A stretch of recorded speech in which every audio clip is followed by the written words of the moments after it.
Alors bonjour à toutes et à tous, bienvenue sur dailyfx.fr, bienvenue au morning meeting de 11 heures. Vincent Gann pour vous retrouver. Le taureau a pris la main sur les marchés actions, rebond des places boursières européennes sur des supports techniques critiques, processus de rachat de positions vendeuses sur les actions les plus cycliques, en tout cas les plus dévastées sur les marchés depuis le printemps dernier, reprise forte du secteur automobile, alors à la fois parce que ces titres ont fortement baissé, d'autre part, je dirais que l'amplitude des amendes à envisager par Volkswagen et ses différents constructeurs qui appartiennent à la nébuleuse Volkswagen se précise. Et d'autre part, un renfort en provenance de Chine, avec ce matin l'abaissement d'une taxe. Bref, cela soutient le secteur automobile de la zone euro qui porte la reprise sur les marchés actions de la zone euro. Je vous rappelle que le secteur automobile, c'est 16% de la capitalisation boursière à la bourse de Francfort. Mieux, c'est 25% des profits générés en Allemagne et 11% des profits générés pour l'ensemble de la zone euro. À un moment où l'Eurostoxx 50 se situait 10% sous le niveau d'engagement du programme de quantitative easing, c'était 3300 points le niveau d'engagement du quantitative easing, et bien les actions de la zone euro, dans un premier temps, sauvent ces supports critiques. S'agit-il d'un point bas majeur? Alors il est trop tôt pour le dire, même si on a un certain nombre d'éléments qui commence à laisser envisager peut-être l'établissement d'un creux majeur, à moins de voir la situation en Chine fortement déraper, où la Fed relevait 2 fois ses taux d'ici la fin de l'année, ce qui serait hyper agressif. On peut envisager que ces supports tiennent, à terme en tout cas cette année, sur les places boursières au sein de la zone euro. On vient de prendre connaissance de l'indice des prix au mois de septembre au sein de la zone euro.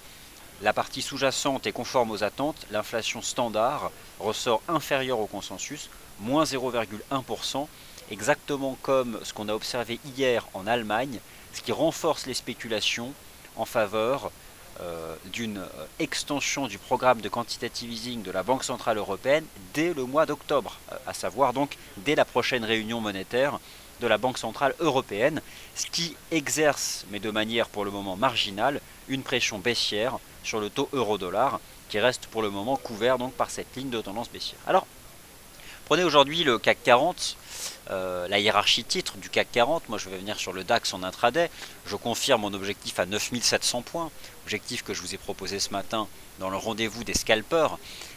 Aujourd'hui, Peugeot, Renault, Valeo ou en Allemagne, les secteurs automobiles mènent la danse, mais pas seulement. Au final, c'est l'ensemble du secteur industriel qui se reprend au sein de la zone euro. Certains pensent que la bulle de valorisation action, celle qui était en place en avril dernier lorsque le marché prenait 25% depuis le début de l'année, aurait été dégonflée. Il est trop tôt pour le moment pour défendre ce point de vue. Je pense que dans un premier temps, on peut parler d'un processus de rachat de short, de positions vendeuses sur les titres massacrés, notamment depuis le mois d'août dernier. Ce soir, c'est la clôture trimestrielle. Je dirais qu'on sauve la baraque sur les graphiques de long terme, pour le moment en tout cas. Alors, d'un côté, il y a les statistiques sur l'inflation au sein de la zone euro, en Allemagne, en Espagne, qui laissent espérer davantage de quantitative easing de la part de la Banque Centrale Européenne. De l'autre, on a ces statistiques excellentes en provenance des États-Unis. Encore hier, l'indice de confiance des consommateurs qui est revenu à un plus haut. Alors, pourquoi le consommateur américain est confiant? Parce que le prix du pétrole est bas, essentiellement. En tout cas, dans le sondage qui est réalisé, c'est cet aspect-là qui ressort le plus. Lorsqu'on sonde un échantillon représentatif du consommateur moyen aux États-Unis, qui continue, vous le savez, de représenter la part essentielle de la formation du produit intérieur brut de la première économie mondiale. Bon, tous ces éléments soutiennent les marchés actions européens qui ont fortement chuté. Le prochain, je dirais, message fort qu'attend le marché, au-delà du QE de la BCE, eh bien, c'est de voir un excellent rapport sur le marché du travail aux États-Unis. On aura cet après-midi à 14h30 les chiffres de l'ADP qui est considéré donc comme un rapport précurseur au NFP. Bon, trêve de blabla sur le plan des fondamentaux, je n'ai pas rien à dire de plus. J'espère que le son-image fonctionne normalement. Si vous le voulez bien, on va parler graphique, on va parler marché, on va parler stratégie. Et on commence par le DAX. Alors, j'ai envisagé ce matin un objectif de cours compris entre 9700 et 9746 points sur le DAX. Je confirme cette target. Le marché suit donc une belle tendance haussière. Il a réagi sur un support à 9600 points tout à l'heure, une légère conso, qui d'ailleurs doit s'inscrire dans un ratio de Fibo précisément 38,2%. Ça fonctionne bien Fibo en ce moment. 38,2% de la jambe de hausse qui a été réalisée hier depuis les 9426 points. Un point bas hier qui avait été établi d'ailleurs sur 61,8 de la jambe de hausse hier réalisée en matinée. Alors il faut savoir que au-delà des 3000 points de l'Eurostoxx 50, et moi je vais vous montrer, laissez-moi aller chercher un graphique de un graphique de long terme, tout simplement, un graphique de long terme. D'ailleurs c'est intéressant parce que ce seuil des 3000 points, si vous voulez avoir une vision d'ensemble des places boursières qui comptent, sachez que c'est à la fois le rempart sur les actions de la zone euro, un niveau qui se situe 10% sous le prix des actions européennes lorsque la Banque centrale a annoncé son quantitative easing, c'était le 22 janvier dernier, lorsque l'Eurostoxx 50 a dépassé justement les 3300 points. Alors, est-ce que l'Eurostoxx 50 peut remonter à 3300 points? Ça, on le verra. Alors là, mon graphique met un peu de temps à charger, donc ça mouline, c'est chiant, mais ça arrive. Dans ce cas-là, on pourrait envisager, et ce qui serait vraiment positif, de voir le DAX dépasser les 9746. Alors, le temps que le graphique de long terme charge, voilà ce qu'on peut envisager. Premier objectif sur le DAX, porté essentiellement par le secteur automobile, revenir chercher les 9740 points. Bon, tout simplement le sommet du 25 septembre. On est dans une dynamique positive, et je dirais que là, si le marché s'affranchit des 9685, ce sera le prochain signal positif. Alors, je vais essayer... Ok, bon, a priori j'ai un souci, donc je peux pas aller chercher le... Attendez, je vais essayer de vous le montrer autrement. Voilà, je vais le chercher ici, et voilà, je le retrouve. Ok, on va faire comme ça, ce sera plus simple. Bon, là vous avez donc ce graphique que je voulais vous montrer, et je vais vous montrer trois charts. Tout d'abord, la bourse de Shanghai. Vous avez sous les yeux l'indice composite des actions, des plus grosses capitalisations boursières à la bourse de Shanghai. On retrouve ce fameux seuil des 3000 points, dont tout le monde parle. Et là, vous avez donc le benchmark pour la zone euro, l'Eurostoxx 50. Vous avez ici les bougies japonaises en données hebdomadaires. Sachez que ces 3000 points l'Eurostoxx 50, c'est le garant de la tendance haussière depuis 2011, voire même depuis 2009, le garant depuis l'année 2013. Le point bas de 2013, le point bas des différents chocs de volatilité de 2014, le point bas du mois d'août, et à nouveau donc un seuil important. Donc au final, tant que l'Eurostoxx 50 tient les 3000 points, dont vous avez la traduction à 9340 points sur le DAX, eh bien le marché a un potentiel de redémarrage haussier d'ici la fin de l'année. Alors, voilà donc pour le moment ce qu'on peut dire. Un rebond technique fort sur des supports techniques critiques. Un processus de rachat de short alors que ce soir c'est la clôture trimestrielle. C'est à la fois une clôture journalière mais aussi une clôture trimestrielle, donc les graphiques de long terme là jouent. Et d'autre part, vous avez ici à 3327 points le prix des actions de la zone euro, en tout cas de l'indice Eurostoxx 50, lorsque le 22 janvier dernier, la Banque Centrale Européenne a annoncé son programme de quantitative easing. Donc c'est simplement pour vous dire qu'à 3000 points, le marché se situait presque 10% et plus même en dessous du prix des actions de la zone euro lorsque la Banque Centrale Européenne a engagé son quantitative easing. Alors je ne suis pas surpris, hier justement je mentionnais le titre Peugeot qui est symptomatique du secteur automobile parisien, français en tout cas à la Bourse de Paris. J'ai pas de graphique action à vous montrer, ce sera bientôt le cas lorsque vous allez avoir là dans quelques semaines, c'est imminent au mois d'octobre, toutes les actions internationales sur la plateforme FXM et vous aurez tous les graphiques. Il s'avère que Peugeot était sur un support majeur à 12 euros. J'ai vu ça hier, j'ai vu la reprise lorsqu'on a fait un gap baissier à l'ouverture. Et aujourd'hui, sans surprise, le titre gagne 5 à 6%. Reste que, pour l'instant, c'est du rachat de short. Ce qui soutient aussi le secteur automobile, c'est le fait que la Chine ait réduit de moitié les taxes sur les motorisations pour les moteurs inférieurs à 1,6 litre. Donc, ça soutient le secteur automobile. Et en moyenne, aujourd'hui, l'indice sectoriel au sein de la zone euro, il gagne plus de 3%. Je vous rappelle que l'indice sectoriel automobile, c'est 11% des profits générés au sein de la zone euro. Donc ça, c'est important. Maintenant, vous avez un graphique de long terme du taux de change euro-dollar. Bon, c'est toujours le même topo. On est toujours couvert par cette ligne de tendance baissière en place depuis les 1,40. On est toujours dans un canal haussier depuis les 1,05 $. Potentiellement une divergence baissière cachée sur le RSI hebdomadaire, mais pour l'instant il ne se passe pas grand chose. Je dirais qu'actuellement le range il s'est réduit entre 1,10 et peut-être même 1,1087 et 1,1450 $. On est donc dans cette zone. L'euro-dollar, pour sortir de cette zone importante, il a besoin de quelque chose de fort. Ça peut à la fois venir de la Banque Centrale Européenne, qui est susceptible d'étendre son programme de quantitative easing, ou de la Réserve fédérale des États-Unis, qui est susceptible, mais là franchement on n'en sait rien, de remonter ses taux en octobre ou en décembre, en accord avec les excellents chiffres macroéconomiques en provenance des États-Unis. On suivra cet après-midi donc le rapport NFP. Alors pourquoi les choses ne sont pas si évidentes que ça? Vous avez sous les yeux les chandeliers intraday de l'US dollar index de FXCM. Certes, le dollar US a fortement monté depuis le 18 septembre, mais il temporise sous ces sommets du mois de septembre. Je comprime, vous avez ici les sommets annuels de l'US dollar index. On voit que le marché temporise sous résistance. À la différence du 6 septembre dernier, il ne rejette pas, on fait un range. Mais voilà, rien n'est acquis pour le moment. Ce que j'observe quand même depuis la fin de semaine dernière, c'est que l'US dollar index tient pour le moment les 12 049 points. En dépit des bons chiffres macroéconomiques, aujourd'hui et hier notamment, le marché reste assez atone. C'est-à-dire qu'en réalité, sur le marché des changes, il n'y a pas un positionnement propre vis-à-vis du dollar américain. Par contre, toutes les autres devises sont hyper directionnelles. La première d'entre elles à être hyper directionnelle, c'est le yen japonais. Le yen japonais qui est fermement vendu, en tout cas à court terme, parce qu'il y a de l'attrait pour le risque sur les marchés financiers. Et à cela s'ajoute le fait qu'on spécule sur la BCE en octobre, mais on spécule surtout sur la Banque centrale du Japon qui, elle, ne s'en cache pas. La Banque centrale du Japon, à travers, en début de semaine, une conférence de presse donnée par Aoriko Kuroda, le dit clairement, elle envisage de renforcer son programme de quantitative easing, ce que ne dit pas clairement la Banque centrale européenne. Alors dans ces conditions, le yen certes ne baisse plus, c'est ce que montrent les graphiques de long terme, mais de là à le voir se renforcer significativement, les actions européennes, elles ont perdu 30% depuis avril. Le yen, il n'a pas monté. Alors il n'a pas baissé, mais il n'a pas monté. Il s'est juste stabilisé.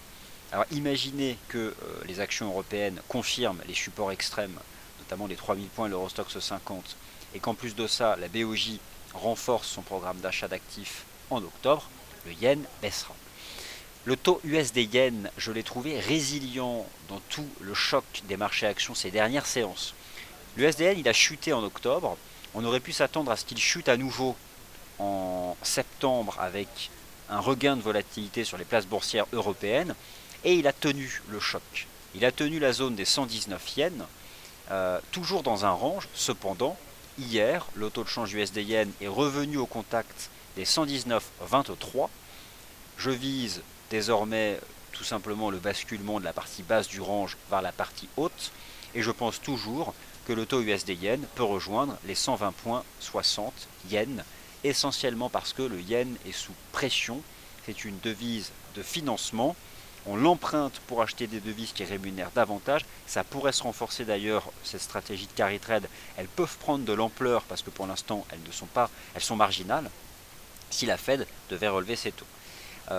Et autant vous dire que si des stratégies de carry trade sont mises en place sur le dollar américain, ce sera essentiellement parce que la Fed aura réellement engagé un cycle haussier de ses taux d'intérêt. Pour l'instant, le différentiel de taux n'est pas assez significatif pour que ces devises que sont le yen et l'euro soient massivement empruntées pour acheter du dollar US. Alors imaginez si cela devait se mettre en place. Alors depuis ce matin, on a donc un repli du yen, on a un repli de l'euro, mais qui reste somme toute, je dirais, contenu. L'euro, ça devient vraiment une imbrication de ranges, des ranges dans tous les sens, sur les graphiques de long terme, sur les graphiques de court terme, sur les graphiques hyper intraday. Moi, sur le taux de change euro-dollar en données horaires, je surveille cette oblique de résistance chartiste qui attrape le sommet du 21 septembre et qui attrape le sommet du 24 septembre, qui a été vendu hier par le marché, qui a été vendu ce matin par le marché. Il y a un support à 1,1215 $ qui tient. Pour le moment, l'euro-dollar est résilient. L'euro, en tout cas, les chiffres de ce matin de l'inflation au sein de la zone euro, du chômage au sein de la zone euro et en Allemagne, qui sont des mauvais chiffres, n'ont pas exercé une pression hyper baissière sur l'euro, qui reste cependant sous pression tant qu'il se maintient sous cette zone de résistance. Au fond, je pense que le dollar US est atone depuis plusieurs séances, parce qu'il est en phase d'attente des indicateurs macroéconomiques qui comptent. On a tout eu. On a eu hier la confiance du consommateur. Il n'y a pas réellement de réaction sur le dollar US, ce qui prouve au fond que le positionnement sur le dollar américain, il dépend en réalité des deux indicateurs que suivent la Réserve fédérale des États-Unis. Le reste est vraiment mis de côté, le marché du travail et les perspectives d'inflation. Et bien ça tombe bien, cette semaine on a tout pour savoir comment s'est comporté le marché du travail aux États-Unis au mois de septembre. À 14h30 tout à l'heure, je serai avec vous le rapport ADP. Alors l'ADP, ça ne représente pas grand-chose, je donnerai les détails tout à l'heure. Et puis surtout, le rapport NFP attendu vendredi à 14h30, vendredi 2 octobre. D'ailleurs, je vous invite à participer au concours NFP dans la section du forum. À la clé, une journée à gagner dans les bureaux d'FXM, journée en immersion. Voilà pour la page de publicité. Donc, pas de volatilité forte ce matin sur l'euro-dollar, hormis ces deux chandeliers horaires baissiers, avec un retour sur le support à 1,1215.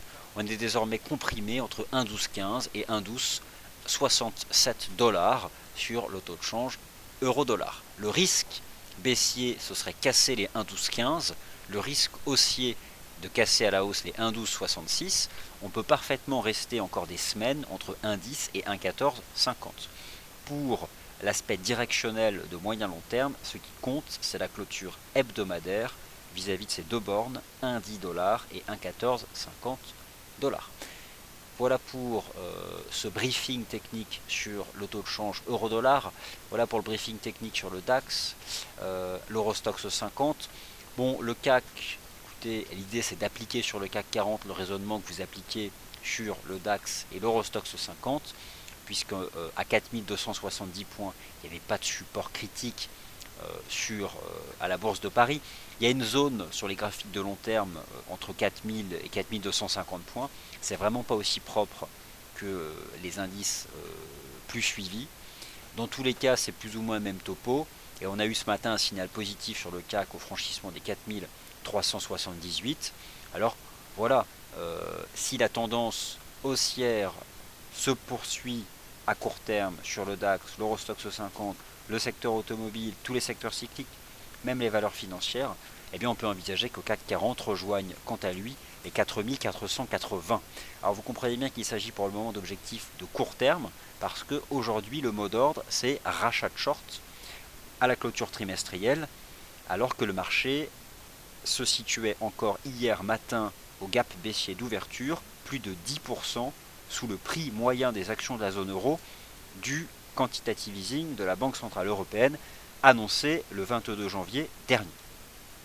Voilà, voilà pour la tirade. Les paires majeures. Le marché de la dette souveraine. Le marché de la dette souveraine, il est résilient. Il travaille ce niveau des 156. C'était la cible que j'envisageais depuis le 1er septembre. Ça a pris du temps et maintenant on tergiverse. Le marché tergiverse autour des 156 et le marché de la dette souveraine au sein de la zone euro, il a attiré les capitaux parce que les actions ont été vendues. Aujourd'hui, on a un rachat de short sur les actions et pourtant, le Bund ne baisse pas. Il est stable. Il baisse un peu, mais il est stable. Alors pourquoi le Bund ne baisse pas? Parce que là, c'est bien un actif qui est directement lié à l'action monétaire de la Banque Centrale Européenne. C'est le marché action. C'est le marché de la dette souveraine, le marché obligataire. Parce que la BCE en achète directement. Et là, forcément, si elle devait en acheter davantage, eh bien, cela pourrait relancer la hausse. Donc, je pense que le Bund, en attendant la prochaine réunion monétaire de la Banque Centrale Européenne, le scénario le plus probable, c'est qu'il fasse rien. Voilà, rien du tout. Pas grand-chose. Autour des 155-156. Parce que de toute façon, les taux sont déjà hyper bas. Il n'y a pas réellement de raison fondamentale de voir les taux chuter davantage, alors qu'ils sont proches de zéro, hormis de voir la croissance du bilan de la Banque Centrale Européenne prendre une pente encore plus marquée. Donc là, pour le coup, ce sera directement lié à ce que fera la BCE d'ici le mois d'octobre. L'annonce d'un renforcement, c'est un scénario spéculatif, c'est vraiment pas acquis. Mais en tout cas, voilà que le marché en parle beaucoup. D'ailleurs, en parlant des banques centrales, n'oubliez pas ce soir à 21 h heure de Paris, l'intervention de Madame Yellen. Alors vous allez me dire, mais les membres du FOMC, ils passent leur temps à parler. Ils disent un jour blanc, un jour noir, ça c'est certain. Mais je pense que l'intervention de Madame Yellen, par contre, elle vaut le coup d'être suivie, puisqu'elle est censée faire un peu un travail de synthèse des membres qui composent le FOMC. Ok, voilà donc moi ce que je pouvais vous dire sur tous ces marchés. On va étudier les paires majeures, je vais répondre à vos questions sur d'autres actifs. Laissez-moi d'abord vous rappeler mon opinion sur l'once d'or, mon opinion baissière sur l'once d'or. Baissière depuis le piège au-dessus des 1147 $, piège qui a eu lieu le 24 septembre, la réintégration des 1147 $. Ensuite, le marché a confirmé le rôle des 1147 en tant que résistance, puis est sorti par le bas de ce canal. L'once d'or a pu attirer les capitaux en septembre, légèrement. On a pu constater un léger déplacement des capitaux vers les métaux précieux lorsqu'ils quittaient les actions, mais ça c'est resté très marginal. Quand bien même là les actions sont achetées, l'once d'or, je pense, en pâtit. D'autre part, l'once d'or, généralement les semaines de NFP se replient avant le rapport NFP. Je tiens à le rappeler, les stratégies sur le métal jaune sont toujours à mettre en place avant le NFP. C'est-à-dire que vendredi, il n'y aura rien à faire sur l'or. Par contre, toujours 3-4 jours avant le NFP, comme le marché est toujours optimiste et pense que chaque mois l'économie US va créer au moins 200 000 emplois, l'once d'or est souvent vendue. Et c'est à nouveau ce qu'on observe. Et je pense qu'avant le NFP, l'once d'or peut revenir à 1115. Voilà. Et après, ce sera statu quo et on verra les chiffres. Donc ça reste baissier. Première résistance à 1135, ça correspond ici à la sortie de ce canal en données H4. Donc voilà, là voilà, le marché continue de se replier. Le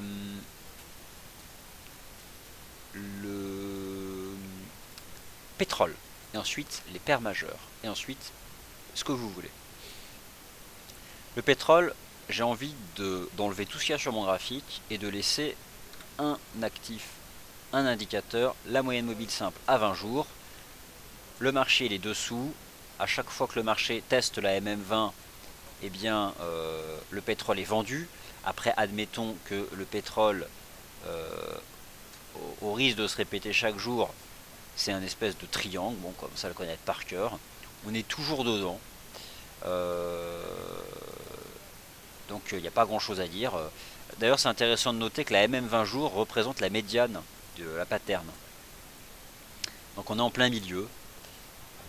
Bon, ce marché est susceptible de réagir bien sûr avec les stocks de pétrole, mais on se maintient sur un niveau bas, dans un triangle. Donc il n'y a pas réellement grand chose à dire. Alors, il y a quelque chose que je tiens à vous montrer. L'once d'or, j'ai une opinion baissière au moins jusqu'à 1115. Donc je pense que ce sera fait avant le NFP. Par contre, j'ai une opinion haussière sur le cuivre. Le cuivre, c'est le métal industriel par excellence, le baromètre du risque sur le marché des matières premières, essentiellement parce que le cuivre est fortement utilisé par l'industrie manufacturière en amont et est fortement importé par la Chine. Le cuivre est-il en train de faire un double bottom sur 2,20 $? J'en sais rien. Ce qui est certain, c'est qu'il y a une réaction positive. Je pense que cela peut donc se prolonger avec la reprise des marchés actions. D'autre part, il y a un léger arbitrage au sein même du compartiment des métaux au sein du marché des matières premières. L'or est vendu et on voit que le cuivre est acheté. Les métaux précieux versus les métaux industriels, je pense que ça peut fonctionner à court terme. Autant je suis baissier sur l'or, autant je pense que le cuivre peut se reprendre davantage et par exemple ici en direction des 2,36 $. Après, il ne s'agit que d'un rebond technique.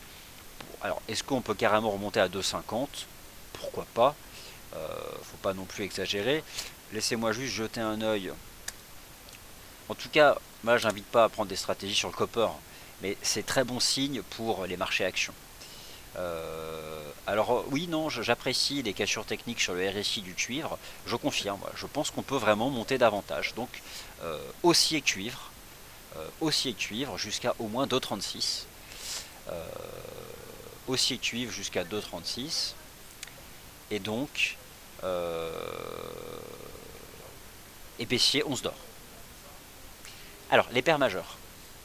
Qu'en est-il du GBP USD? Alors le GBP USD tient son seuil critique. On a pris connaissance des chiffres du produit intérieur brut britannique. Et c'est moins bon, alors conforme aux attentes en rythme trimestriel, moins bon que le consensus en rythme annuel. Par contre, il y a eu ce matin des chiffres du secteur du secteur immobilier qui étaient pas mal au Royaume-Uni. Moi, je vous rappelle toujours que le GBP USD teste un seuil critique. Je vais vous remontrer ici, mais c'est incroyable parce qu'il ne se passe plus rien. Voilà, on est vraiment dessus. Je vous remonte ce graphique hebdomadaire. On est dessus. Ce niveau, vous avez les bougies weekly du GBP. Il ne se passe plus rien. Donc, on est au bord du gouffre, mais on peut aussi ne jamais tomber dans le gouffre. Bon, bah, il ne s'est rien passé ce matin, malgré tous les chiffres. Donc là aussi, je pense que le marché doit attendre le dollar US. Pour l'instant, on tient le niveau. On tient le niveau sur le GBP USD. Potentiellement, on fait un espèce de biseau, ça pourrait finir par se stabiliser et tenir. Mais j'en sais rien. Moi, franchement, je suis parfaitement neutre. Après, j'avoue, ça commence à comprimer au-dessus du support. Et les scénarios restent ouverts. L'USD Yen bullish, je vise ici. Alors, l'AUD USD se reprend. Le dollar australien qui est lié, bien sûr, aux perspectives de la demande chinoise, au prix des matières premières industrielles. Alors forcément, lorsque j'ai une anticipation qui est positive sur le cuivre, je mets entre parenthèses les stratégies de vente sur l'AUD USD. Cependant, au moment où je vous parle, on teste une résistance. On teste les 0,70-40 $, la partie haute de ce range. Pour autant, il y a un momentum qui est favorable. Je ne pense pas qu'il faille la shorter agressivement. On pourrait par contre baisser si le dollar US devait monter. Donc je suis neutre sur la UD-USD. Après c'est vrai, on a une résistance à 0,70-40. C'est certain que pour la vendre, on met le stop 15 pips au-dessus. Donc ça limite le risque financier. Et au fond, dans une position de trading, on cherche avant tout à limiter le risque financier. Donc à soigner son timing. Je dois admettre qu'il existe là une résistance intraday au moment où je vous parle sur la UD-USD à 0,70. Alors l'USD CAD continue d'avancer mais à un rythme très peu pentu. Le dernier signal positif qu'avait donné l'USD CAD, c'était la cassure des 1,3340. Alors non, la cassure encore 1,3335. Donc 1,3335 c'était le premier support swing. Il a été dépassé, le marché a gagné 120 pips. On avait la semaine dernière, je vous en avais parlé, une structure de compression ici en biseau au-dessus de la neutralité à 50 sur l'USD CAD. Ça a fonctionné. On est toujours dans cette espèce de canal, mais on voit finalement que l'USD CAD perd en momentum à mesure que le prix du pétrole se stabilise, sans pour autant rebondir. Le vrai risque de baisse pour l'USD CAD, ce serait de voir le pétrole remonter et sortir par le haut du triangle. Moi, tant qu'on est dans ce canal, bon ok, là j'avoue, on a tenté d'accélérer, on réintègre. Ça c'est par contre un peu plus négatif. Le marché rebascule sous les 1,3414, a pas confirmé la cassure. Attention donc, potentiellement on pourrait abandonner ce canal. Prudence donc. Mais tant qu'on est dans le canal, moi je pense que ce marché peut avancer. Il en sort, ok. Ce sera probablement plus compliqué. Mais en tout cas, le bas de canal reste un support chartiste intéressant pour un long, jusqu'à preuve du contraire.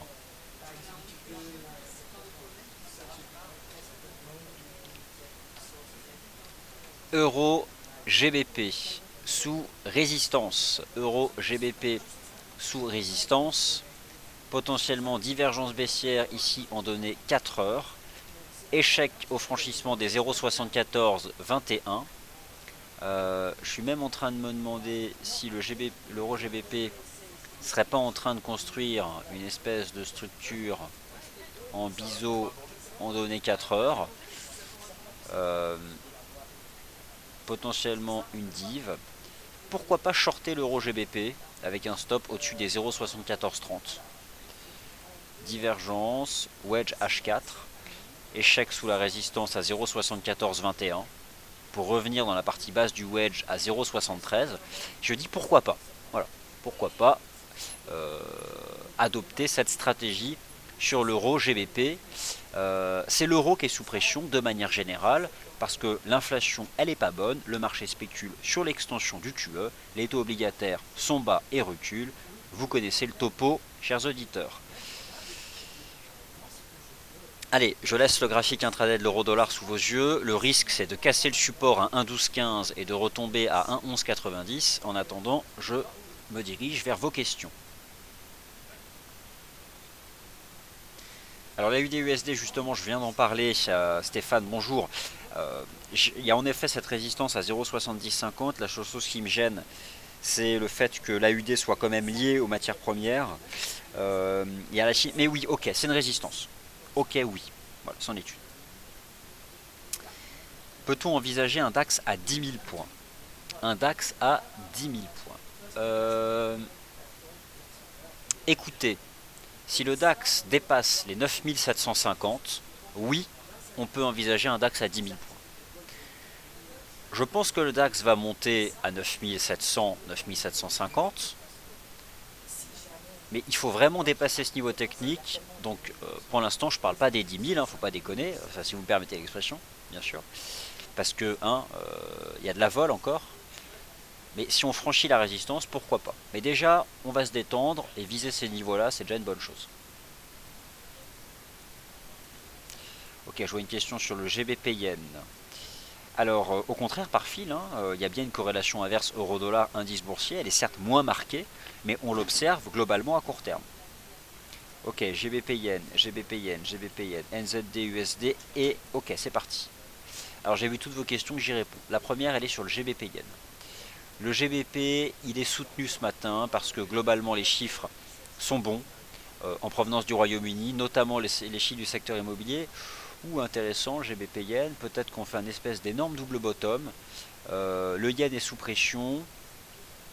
Oui, le GBP Yen, on est peut-être en train de sortir d'un espèce de biseau descendant. Oui, je dis achat GBP Yen. Comme je dis short euro GBP. Voilà. On peut gérer son risque sur l'euro GBP avec un stop au-dessus des 0,7430. Je dis achat GBP Yen. Objectif 183,30. Voilà, j'aime bien la sortie par le haut de cette compression. On tient ce niveau-là. Oui, tout à fait. Je suis positif, GBP Yen.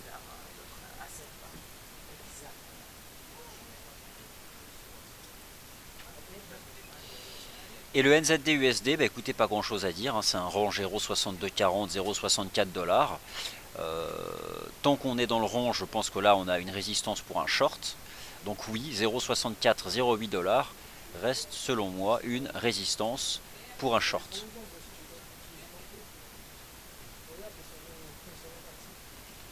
Et bien écoutez, j'ai répondu à vos questions, je pense. Il est 11h36, merci d'avoir été attentif. Vous retrouvez Sylvain à 13h pour le 13h des traders, avec l'actualisation de sa stratégie sur le DAX, entre autres. Bon appétit. Moi je vous retrouve à 14h15, donc s'il vous plaît 14h15, pour le suivi des chiffres de l'ADP, un rapport important en amont du NFP, avec un impact attendu cette fois-ci sur le dollar américain. Merci à tous et à tout à l'heure, donc 14h15.